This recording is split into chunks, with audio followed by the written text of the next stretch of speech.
The sun hung like a burning coin above the empty plains, turning the red earth into a furnace beneath Elias Mercer's boots. Elias felt the weight of the world pressing down on him. His young son, Jonah, was tied against his back with a faded wool blanket. The boy was 6 years old, but the journey had made him seem much smaller. His breathing was weak and uneven, and his forehead burned against the back of Elias's neck. Elias had been walking for 4 days. The soles of his boots had nearly separated from the leather, and every step sent a sharp pain through his swollen feet. He kept moving anyway. There was nothing behind him worth returning to, and everything ahead depended on reaching shelter before darkness fell. It was the autumn of 1891. The drought had destroyed nearly every crop across the territory that year. Wells had gone dry. Fields had cracked open beneath the merciless sun. Families who once owned hundreds of acres were now abandoning their homes with nothing but what they could carry. Elias had lost almost everything. His small farm in Kansas had burned during a night storm when lightning struck the barn. The fire took his animals, his equipment, and nearly every possession he had ever owned. Then sickness took his wife, Margaret. She had died 3 months earlier, leaving Elias alone with Jonah and a debt he could never repay. Now the boy was all he had. His son was the last piece of the life Elias had once known, and he would cross 1,000 miles of wilderness before allowing the world to take him too. Then, through the wavering heat, Elias saw something. At first, he thought it was another cruel illusion created by the sun. But the shape remained. A farmhouse stood beyond a line of cottonwood trees, its white walls bright against the dusty horizon. Smoke curled lazily from a stone chimney, and standing beside the fence was a woman. She wore a dark green dress with a black shawl wrapped tightly around her shoulders. Her posture was straight and guarded. She watched Elias approach without moving, one hand resting against the wooden fence post. Elias slowed. He had learned that desperate men frightened people. A stranger with an empty stomach and nothing to lose was rarely welcomed with open arms. He stopped several yards from the fence. With trembling fingers, he removed his battered hat. "Afternoon," he called. His voice was rough from thirst. The woman stared at him. Her eyes moved from his torn boots to his dusty coat and finally to the child strapped to his back. Jonah's eyes were closed. His small fingers were curled tightly around the edge of his father's shirt. The woman studied the boy for several long seconds. Then she looked at Elias again. "You've come a long way," she said. Her voice was calm, but there was something cold beneath it. Elias nodded. "Yes. Where are you headed?" Elias glanced toward the distant horizon. "Somewhere my boy can live." The answer seemed to surprise her. She folded her arms. "And what makes you think that place is here?" Elias swallowed. His knees were beginning to shake. "I'm not asking for charity." The woman raised an eyebrow. "I can work." He stepped closer to the fence. "I can repair wagons. I know horses. I can build fences, dig wells, mend roofs. Whatever needs doing, I'll do it." His voice weakened. Then he looked over his shoulder at Jonah. The boy hadn't moved. Elias's expression changed. "I don't need much," he said quietly. "Just enough food to keep him alive. A place where he can sleep tonight." The woman's face remained unreadable. Elias looked down at his hands. They were covered in cuts. The nails were broken. Dried blood stained the fingers of his right hand where the leather reins had torn his skin during the journey. He had nothing to offer except his labor, and perhaps his pride. The woman stepped away from the fence. "What is your name?" "Elias Mercer." "Where did you come from?" "Kansas." "Family?" Elias hesitated. "Not anymore." Something shifted in the woman's expression. It was small, almost invisible, but Elias noticed. She looked again at the boy. "What's his name?" "Jonah." "How old?" "6." The woman walked toward them. Elias instinctively tightened his grip on the blanket. He was exhausted, but his body still knew how to protect his son. The woman stopped in front of him. "Put him down." Elias stared at her. "You heard me." He slowly untied the blanket. His arms trembled as he lifted Jonah down. The boy's feet touched the earth, but his knees immediately buckled. Elias caught him before he fell. The woman moved quickly. "He's sick." "I know." How long? 2 days. What have you given him? Water. That's not medicine. I had nothing else. The woman's jaw tightened. She reached toward Jonah. Elias hesitated. For one brief moment, neither of them moved. Then the woman said softly, "If you wanted to hurt him, you wouldn't have carried him this far." Elias released his grip. She placed the back of her hand against the boy's forehead. Her expression changed immediately. His burning. "I know. Bring him inside." Elias stared at her. He wasn't sure he had heard correctly. The woman turned toward the farmhouse. "Now!" Elias gathered Jonah into his arms. His legs nearly gave out beneath him. The woman glanced back. "Can you walk?" "I can." "Good." She pointed toward the house. "Then walk." Elias followed. The farmhouse was larger than it had appeared from the road. It had a wide porch, 2 chimneys, and a small stable behind it. But there was something strange about the place. It was too quiet. There were no children playing in the yard. No livestock wandering near the barn. No man's boots by the door. The woman pushed open the front door. "Put him in the bedroom." Elias carried Jonah inside. The house smelled of wood smoke, dried herbs, and fresh bread. It was the first warm place he had entered in months. He carried Jonah down a narrow hallway. The woman opened a door. "Here." The room was small but clean. A bed stood against the wall. Elias lowered his son onto it. Jonah made a faint sound. Elias immediately leaned over him. "Easy, son." The woman disappeared. Elias heard cabinets opening in the kitchen. A moment later, she returned carrying a bowl of water and several bundles of dried herbs. She placed them on the bedside table. "What's your name?" Elias asked. The woman looked at him. "Esther Vale." "Thank you, Mrs. Vale." "I'm not married." Elias nodded. "Miss Vale."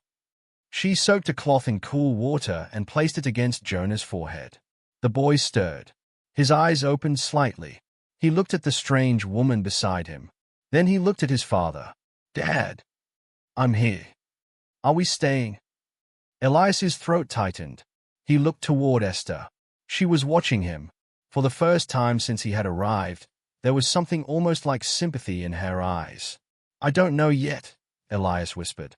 Esther picked up another cloth. "You can stay tonight." Elias stared at her. "Tonight? Don't make me regret it." "I won't." She looked at Jonah. "Tomorrow, we'll discuss what you can do." Elias nodded. He had expected rejection. Instead, he had been given a bed, water, and 1 night of safety. For a man who had spent 4 days walking through a dying land, it felt like being offered the world. But as Esther continued tending to Jonah, Elias noticed something else. There was a second bedroom across the hallway. Its door stood open. Inside was a small wooden bed, a child's bed, and on the wall above it hung a faded portrait of a little girl. Elias stared at it. Esther noticed. Her hand stopped moving. "Don't ask," she said. Elias immediately looked away. "Yes." Esther continued wiping Jonah's forehead. For several minutes, neither of them spoke. Outside, the wind moved across the dry fields. The sound was lonely, almost mournful. Elias stood beside the bed, watching his son sleep. He didn't know it yet, but the house he had entered as a desperate stranger would soon become the center of his entire life. And the woman who had opened the door for him had a secret buried deeper than the graves behind the farmhouse. A secret that would eventually force Elias to choose between the future he had dreamed of and the promise he had made to the dead. Esther did not explain the photograph. Elias understood the warning in her voice and asked no more questions. Some grief was too fresh to touch. He had learned that lesson himself. Instead, he stood beside the bed and watched Esther work.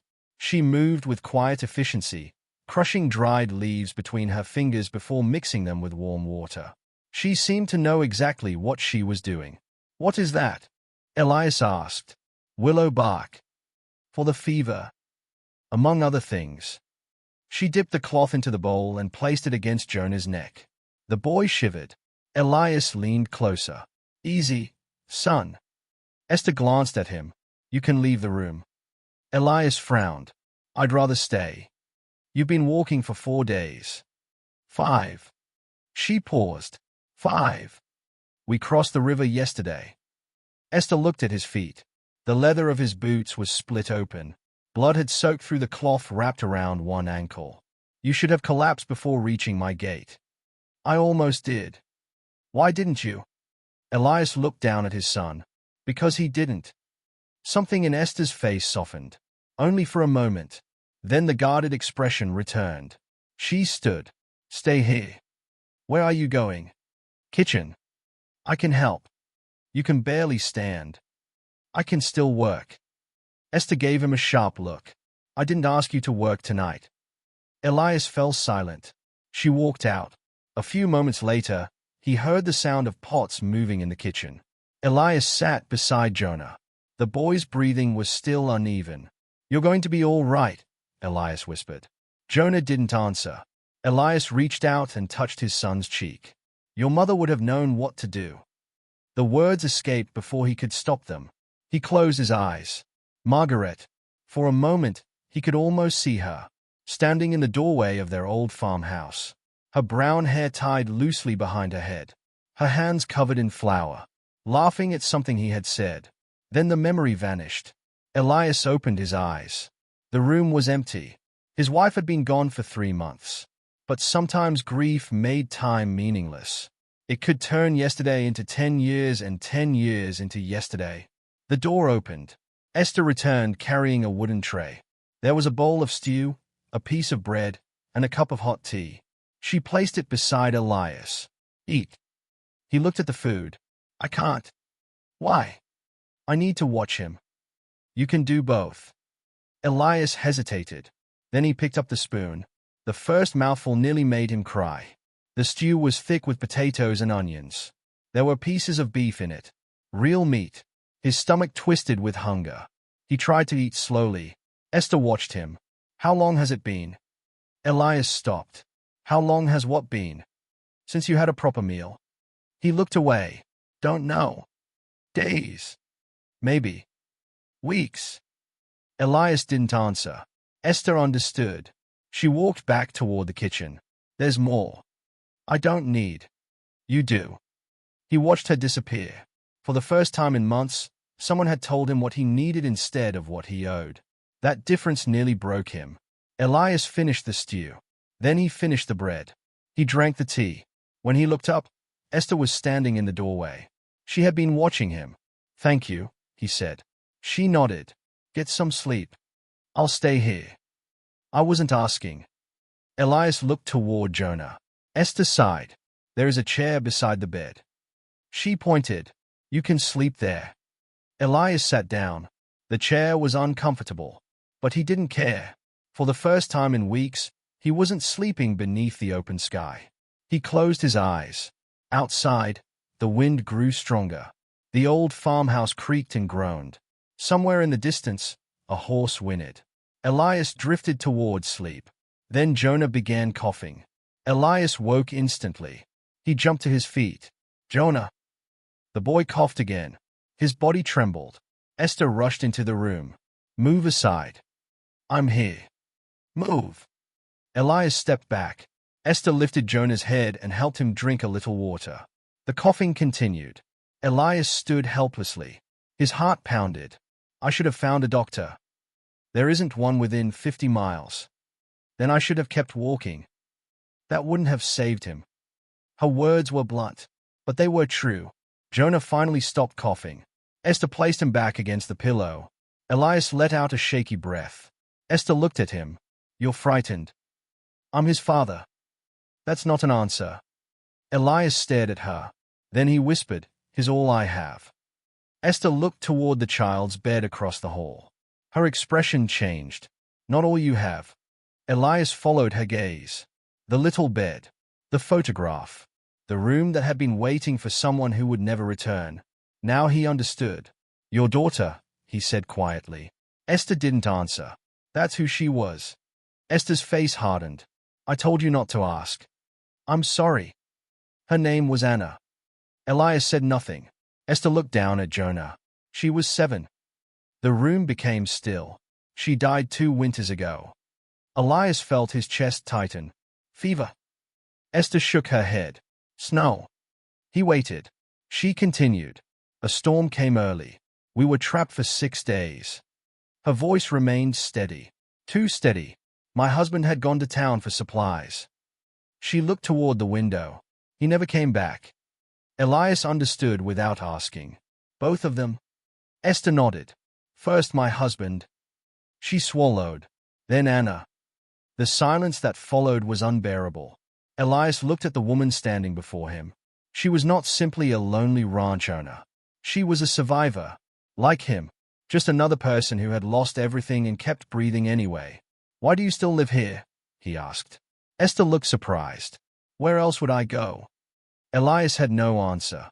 She returned to Jonah. Get some rest. This time, Elias didn't argue. The night passed slowly. Several times, Esther changed the cloth on Jonah's forehead. Each time, Elias woke. By dawn, the fever had not broken, but it had stopped rising. That was enough for Esther.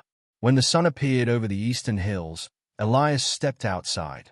The morning air was cold. His body felt like it had been beaten with a hammer. He walked toward the stable. There were 3 horses inside. A black gelding, a chestnut mare, and a young gray horse with a nervous eye. Elias examined them. The black gelding had a loose shoe. The chestnut mare had a wound on her left shoulder. The gray horse was skittish. Elias found a brush. He began working. By the time Esther came outside, Elias was tightening the gelding's shoe. She stopped. What are you doing? Your horse is lame. I know. Then why haven't you fixed it? Because I don't know how. Elias looked at her. She looked back. That's why I asked if you could work. Elias smiled faintly. You said you didn't need a ranch hand. I said I didn't need one before I saw you trying to die in my front yard. He almost laughed. It was the first time he had come close to smiling in months. Esther noticed. So you do know how to smile. Apparently. Good. She turned toward the house. Jonah is awake. Elias dropped the tool. He ran. He found his son sitting weakly against the pillow. Dad. Elias crossed the room in 2 steps. He wrapped his arms around the boy. Jonah buried his face against his father's chest.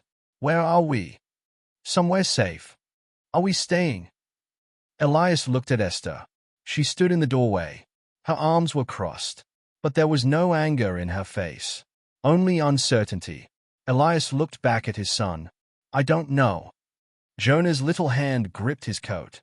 Please don't leave. Elias closed his eyes.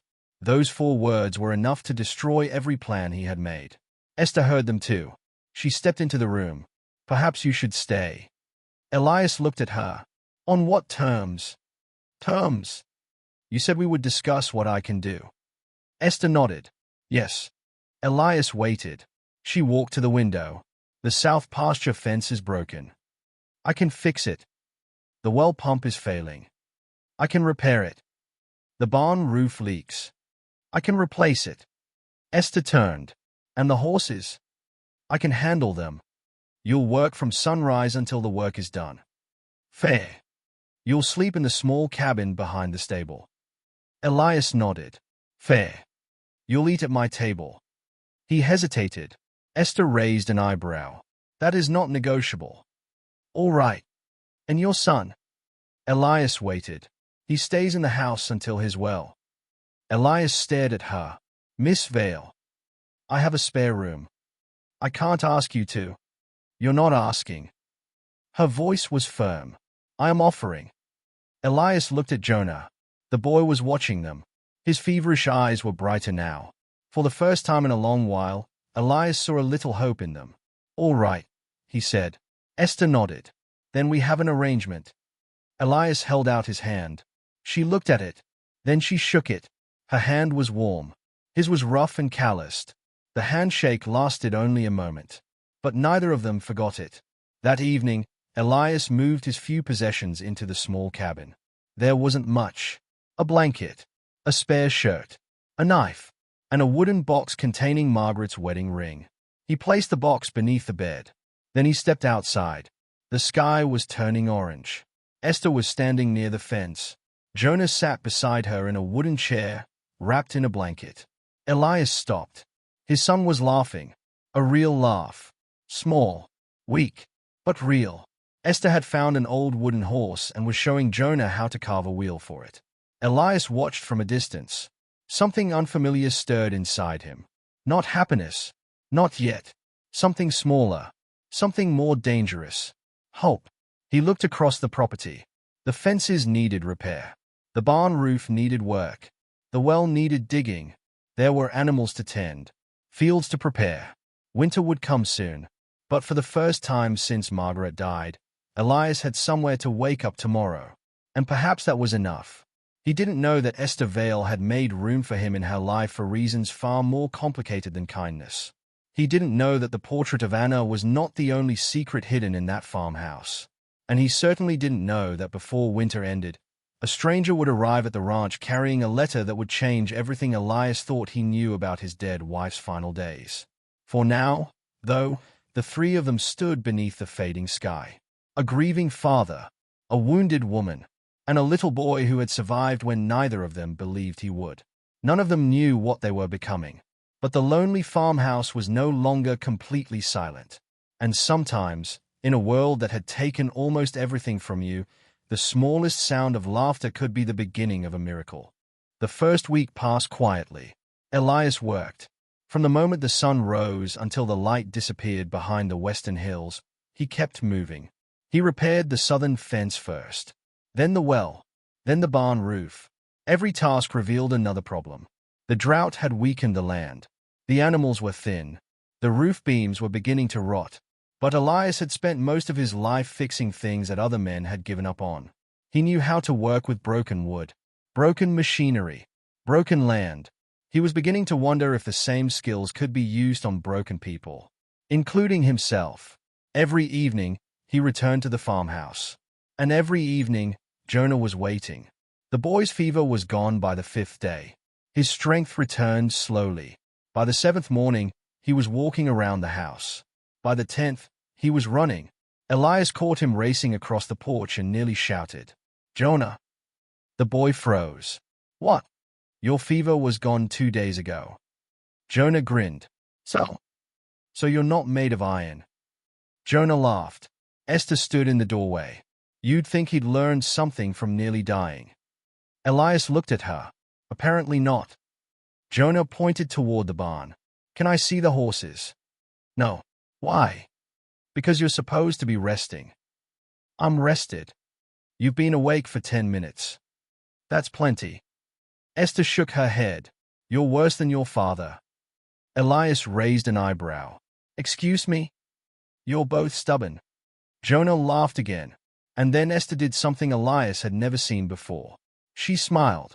Not the polite expression she sometimes wore. Not the brief flicker of amusement. A real smile. Warm. Unprotected. It changed her entire face. Elias stared. Esther noticed. The smile disappeared. "What?" "Nothing." "Then stop looking at me." "I'm not." "You are." "I'm watching Jonah." "You were watching me." Elias looked away. "I wasn't." Esther turned toward the kitchen. "You're a terrible liar." Elias smiled. For the first time in years, the sound of his own laughter didn't feel strange. Days became weeks. The ranch slowly began to change. The south fence stood straight again. The well pump worked. The barn roof no longer leaked. Elias repaired the broken wagon and built new shelves for the pantry. He even managed to tame the gray horse. Jonah named him Thunder. The horse hated the name. Jonah loved it. Esther began teaching Jonah his letters. Every afternoon, they sat on the porch with a slate board. Elias would return from the fields and find them there. Sometimes Jonah was learning. Sometimes he was pretending. Once, Elias discovered that the boy had drawn a picture of a horse instead of writing his letters. Esther held up the slate. "Your son has been very creative." Elias examined the drawing. "That's a horse." Jonah looked offended. "Of course. It looks like a chicken." "It's a horse. An ugly horse." Jonah crossed his arms. "You're ugly." Esther covered her mouth. Elias stared at his son. "Who taught you to talk like that?" Jonah pointed at Esther. "She did." Esther's eyes widened. "I did not." Elias looked at her. She looked at Jonah. Jonah burst into laughter. Elias tried to remain serious. He failed. The three of them laughed together, and somewhere in that moment, without anyone noticing, the farmhouse began to feel like a home. But the outside world had not forgotten Esther Vale, nor had it forgotten Elias Mercer. The nearest settlement was called Red Hollow. It was 20 miles away. A small place. One general store. One church. One blacksmith. One sheriff. And more gossip than people. At first, Elias ignored the rumors. Then they began reaching the ranch. That stranger's staying with Esther. She's letting him work her land. There's a child in that house now. Whose child? His. Did she marry him? No. Then what is she doing? Elias heard the whispers when he went into town for supplies. He tried to ignore them, but people were not subtle. One afternoon, he entered the general store. The room went silent. Every face turned toward him. Elias stopped. The storekeeper, Mr. Hollis, stared at him from behind the counter. Mercer. Hollis. You need something. Flour. Hollis reached for a sack. Anything else? Coffee. Hollis placed it on the counter. That's all. Elias paid. As he turned to leave, a voice came from the corner. Must be nice. Elias stopped. A man named Clayton Rusk sat near the stove. He was a rancher from 3 miles outside town. Elias had seen him once before. Clayton smiled. Must be nice to walk into a widow's house and make yourself comfortable. Elias slowly turned. Got something to say? Clayton stood. He was taller than Elias. Younger too. But Elias had survived things Clayton couldn't imagine. Just wondering how long you're planning to stay. That's none of your concern. Clayton laughed. Everything that happens around here is somebody's concern. Elias looked at her. She looked back. That's why I asked if you could work. Elias smiled faintly. You said you didn't need a ranch hand. I said I didn't need one before I saw you trying to die in my front yard. He almost laughed. It was the first time he had come close to smiling in months. Esther noticed. So you do know how to smile. Apparently. Good. She turned toward the house. Jonah is awake. Elias dropped the tool. He ran. He found his son sitting weakly against the pillow. Dad. Elias crossed the room in 2 steps. He wrapped his arms around the boy. Jonah buried his face against his father's chest. Where are we? Somewhere safe. Are we staying? Elias looked at Esther. She stood in the doorway. Her arms were crossed. But there was no anger in her face. Only uncertainty. Elias looked back at his son. I don't know. Jonah's little hand gripped his coat. Please don't leave. Elias closed his eyes. Those 4 words were enough to destroy every plan he had made. Esther heard them too. She stepped into the room. Perhaps you should stay. Elias looked at her. On what terms? Terms? You said we would discuss what I can do. Esther nodded. Yes. Elias waited. She walked to the window. The south pasture fence is broken. I can fix it. The well pump is failing. I can repair it. The barn roof leaks. I can replace it. Esther turned. And the horses? I can handle them. You'll work from sunrise until the work is done. Fair. You'll sleep in the small cabin behind the stable. Elias nodded. Fair. You'll eat at my table. He hesitated. Esther raised an eyebrow. That is not negotiable. All right. And your son? Elias waited. He stays in the house until he's well. Elias stared at her. Miss Vale. I have a spare room. I can't ask you to. You're not asking. Her voice was firm. I am offering. Elias looked at Jonah. The boy was watching them. His feverish eyes were brighter now. For the first time in a long while, Elias saw a little hope in them. All right, he said. Esther nodded. Then we have an arrangement. Elias held out his hand. She looked at it. Then she shook it. Her hand was warm. His was rough and calloused. The handshake lasted only a moment. But neither of them forgot it. That evening, Elias moved his few possessions into the small cabin. There wasn't much. A blanket, a spare shirt, a knife, and a wooden box containing Margaret's wedding ring. He placed the box beneath the bed. Then he stepped outside. The sky was turning orange. Esther was standing near the fence. Jonah sat beside her in a wooden chair, wrapped in a blanket. Elias stopped. His son was laughing. A real laugh. Small, weak, but real. Esther had found an old wooden horse and was showing Jonah how to carve a wheel for it. Elias watched from a distance. Something unfamiliar stirred inside him. Not happiness. Not yet. Something smaller. Something more dangerous. Hope. He looked across the property. The fences needed repair. The barn roof needed work. The well needed digging. There were animals to tend. Fields to prepare. Winter would come soon. But for the first time since Margaret died, Elias had somewhere to wake up tomorrow. And perhaps that was enough. He didn't know that Esther Vale had made room for him in her life for reasons far more complicated than kindness. He didn't know that the portrait of Anna was not the only secret hidden in that farmhouse. And he certainly didn't know that before winter ended, a stranger would arrive at the ranch carrying a letter that would change everything Elias thought he knew about his dead wife's final days. For now, though, the three of them stood beneath the fading sky. A grieving father, a wounded woman, and a little boy who had survived when neither of them believed he would. None of them knew what they were becoming. But the lonely farmhouse was no longer completely silent.